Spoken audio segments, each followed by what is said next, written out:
Trump claims Clinton lacks the stamina to lead. Which I think is a bunch of garbage. Team Clinton fires back by invoking Ronald Reagan. We are one nation, indivisible. I'd like to punch him in the face. The ad wars just ramped up, and both candidates face new questions over their health. I'll be releasing very specific numbers. Mike Flannery will break it down. We don't want to elect somebody who's going to get sick within a short period of time. We'll also show how you may be supporting Republicans and Democrats without even knowing it based on what you buy.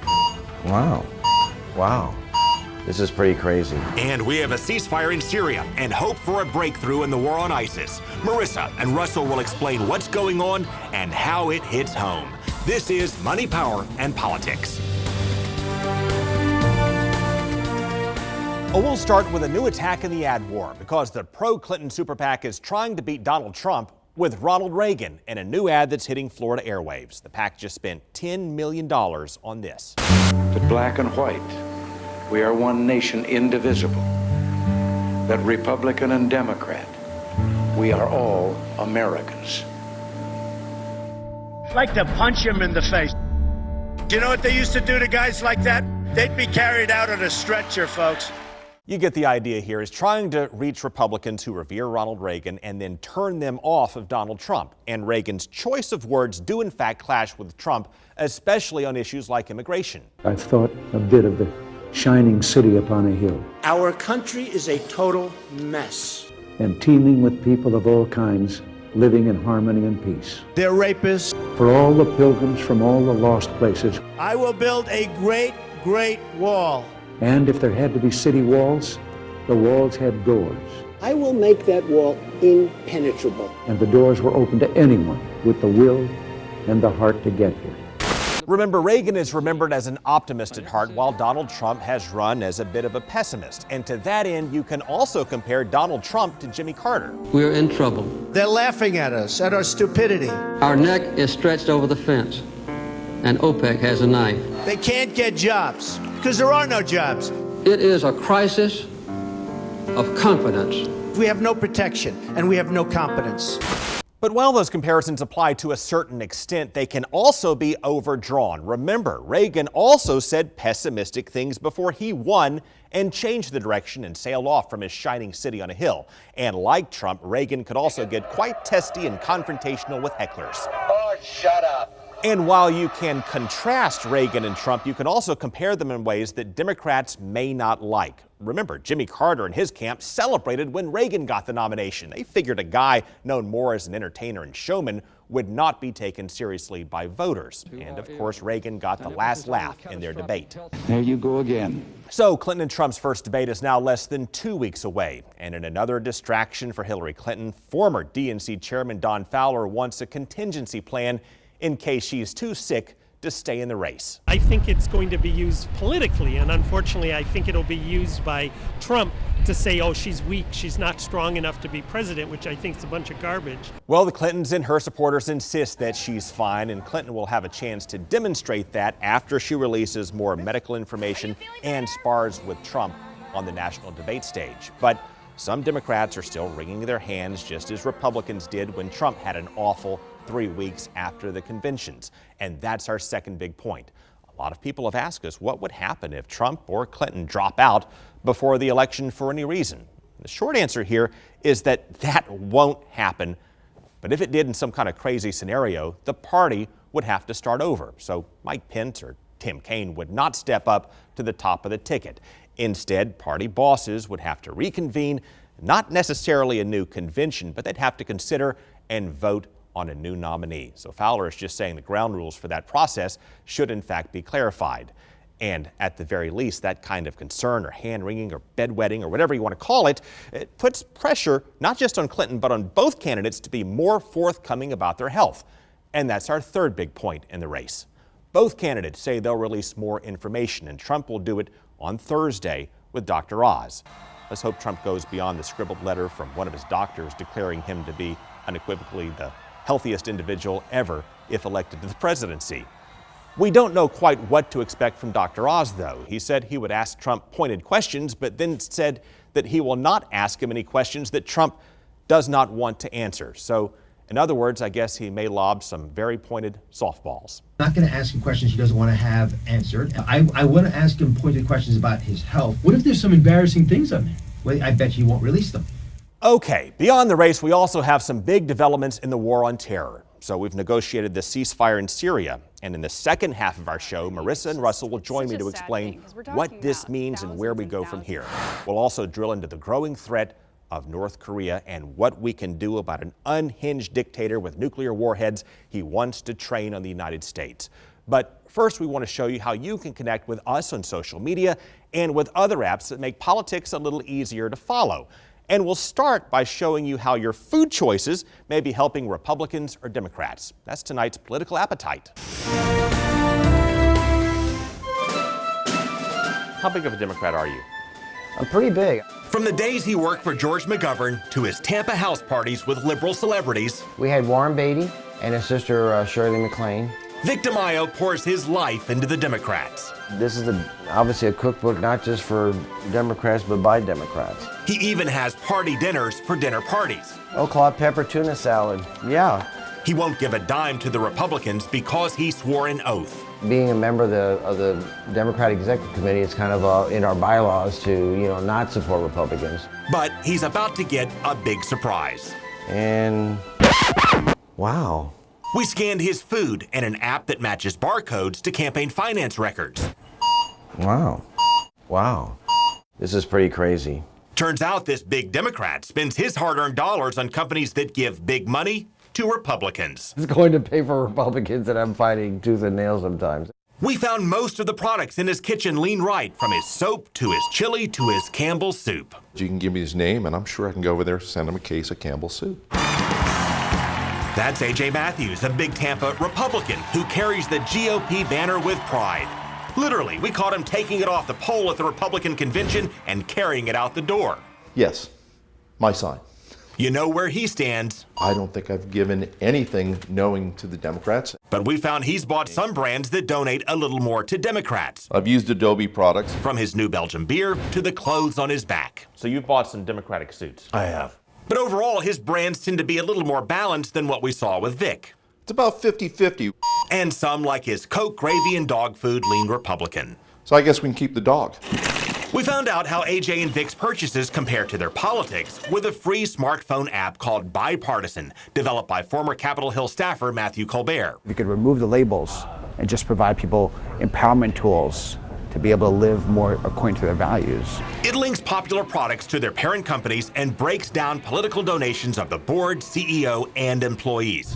So, for example, you can see how Hershey's chocolate leans Republican, while Hellmann's mayonnaise leans Democrat. Your snack mix skews Republican. Figures. It's a little like some Republicans eat. Of course, you can't draw that conclusion. Do you like to eat this? Not really. But this does shine some light on money in politics. It does offer me another choice. And at least Vic DeMaio can take some comfort in his herbal tea, the one product we found in his kitchen that lines up with him. This is one of my favorite teas, and I had no idea. Coming up, Merissa and Russell will join us for Kitchen Table Politics. We'll spell out our options with North Korea and with Russia and explain why this week is a turning point in the war on ISIS.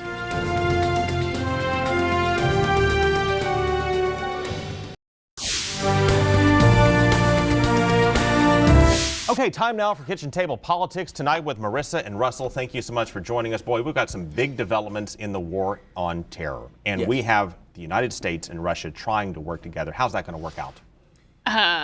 It doesn't appear to be working out very well so far. Ceasefire was violated the first hour after it was enacted. Secretary Kerry says, well, the goal is to try to reduce the violence, not necessarily end it. Honestly, this one caught me. I wasn't really on top of this one. So when I heard that it had happened, I was very surprised, and I thought, well, let's hope. I mean, I'm going to be hopeful on this, but there's been so much happening there, and so much discourse, and what Russia's been doing, what we've been trying to do, trying to pull us together on this, and then trying to trust Assad that he's going to stick to his, to an agreement here. This is a lot to ask. And then if we have the ceasefire that holds for 7 days, then we start coordinating with the Russian military and picking targets. The question is, how well is that going to work? And can we ever get some kind of political transition thereafter? I think it's going to be tough. I mean, it's such a sad thing because we're talking about thousands and thousands of lives that have been lost throughout this whole civil war. I mean, 5 years of it already. And, you know, the U.S. and the Russia, completely different countries, completely different types of governments. And for them to be able to work together, you would think, yeah, you could save a lot of lives doing this, but it just doesn't seem like we're on the same page yet. We're trying not on to the same page. No, we want to get rid of a mass murdering dictator who gasses his own people. Right. We both say we want to get rid of ISIS, but what more does Russia want out of this? That's the question. And there we are. And you just want to believe that this could possibly work, but you know, I want to say I'm hopeful, but man, it's got a lot stacked against it. This notion that Donald Trump has advanced, that you have Putin a better leader than our own president. He certainly has been effective in what he's done, but when you look at what type of things that he has led, it certainly raises big questions about our relationship with Russia. How can you trust that? And then you talk about the state-run, I mean, journalism there. It's not a free press there, so of course everything that comes out of the press there is going to be good and positive about him. And so his popularity would be quite high, one would reason, Correct, therefore, yeah. in Russia, as Donald Trump has pointed out. And when journalists have a way of disappearing who criticize the government and political the ones who opponents have a way criticize of you just tend disappearing. not to hear from them anymore. Right. Before we go, let's talk about North Korea. Where do we go from here? That is just a giant mess, too. I mean, you have them firing off their 5th nuclear missile test last week, and then what comes out yesterday or the day before is that they're suffering from the storm, and now they want help from the world, and it's just, I don't know. It's very hairy. North Korea is amazing to me that in where we live in the world and the way the world is right now, how little we know about this place. Mm-hmm. I mean, you would think we would have had spies and satellites and something able to see more than we can see into this country. We don't know very much about these people. All we know about him is he's crazy and unpredictable. And you don't know what he's going to do next. And I don't know how. At this point, I don't see how you negotiate. I don't see what the U.S. can do on its own. I think we're going to have to rely on the United Nations, and they laugh at sanctions. I don't know. And we're going to have to get China, we're going to have to get Japan, we're going to have to get that part of the world all together to try and figure out a way to control this man. I don't think you can negotiate with him. I think you're going to have to control him. And that's what we do know about North Korea. Their biggest trading partner is China. That's the country that has the most clout here in dealing with North Korea. But it has been hesitant to work on our behalf because of tensions that we saw just the other day when the president went there. Right. Where does that take us? It takes us, I think, to relying on the UN. I think this is one of those situations where we cannot do this one alone. We're going to have to get the UN involved and have the UN negotiate this one, because I don't think the U.S. and China are not getting along. Yep. And I think that a bigger picture is going to have to step in here. And why are we not getting along? One of the many reasons is that we're building THAAD, a terminal high-altitude area defense system in South Korea to defend against North Korean missile strikes. Well, that's raising some concern from China, too, which is making them hesitant to work with us. Correct. And it's just... And then that, coupled with the South China Sea situation and all that, it's just, there's really no, there's really nothing working out in the U.S.'s favor in that part of the world right now. Because no matter what we do, it seems like North Korea gets mad, China gets mad, and then it's just... And then you still have to worry about Japan. Yeah. I mean, Japan is with us, our friend in all of this, but there's so much economically that you have to worry about as well. With China too, though. But I mean, you just have to worry about the economic ramifications of keeping everybody happy and trying to work together and doing something about someone who's got his finger on a button that he can push, and he can do something. You know, for a long time we thought, well, he's just joking, he's bluffing. Yeah. And you know, if he does shoot something, it won't work. Well, I'm not so sure about that. Yeah. Closing thought?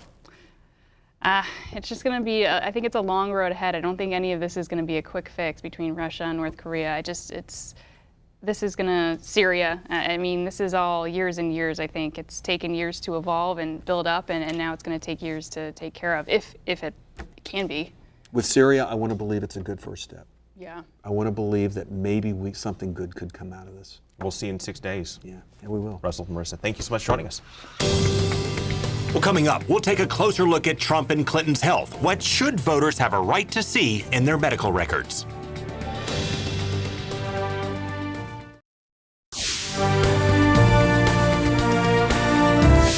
So Clinton's campaign will release more of her medical records, and Donald Trump says he will release more information as well, starting on Thursday with Dr. Oz. So what should we expect here, and what do we as voters have a right to see?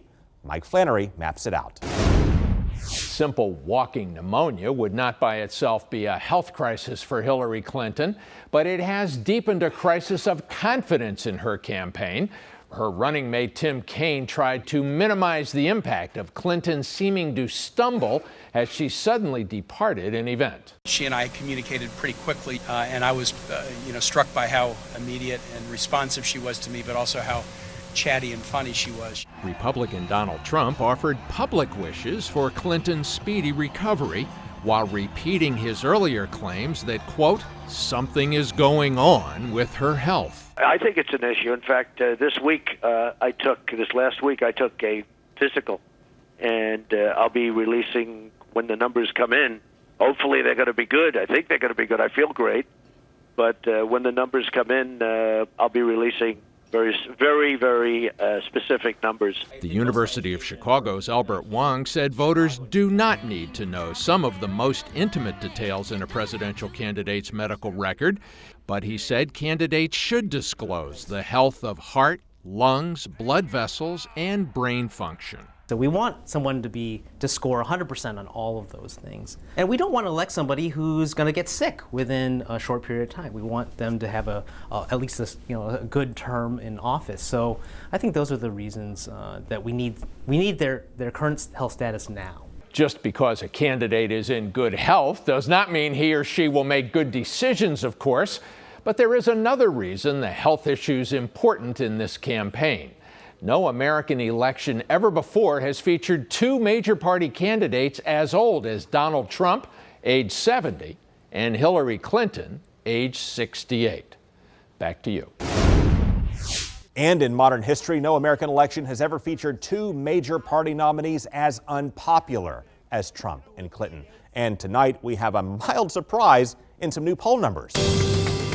Coming up, we'll show you how the race has changed since Clinton's health scare.